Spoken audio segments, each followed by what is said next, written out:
आज भी याद है माँ वो ज़माना मेरा, मुझको से कोई तलक छुप के आना तेरा।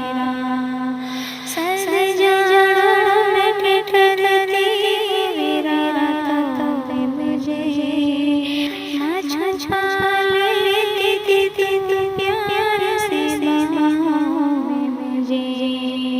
गलियों में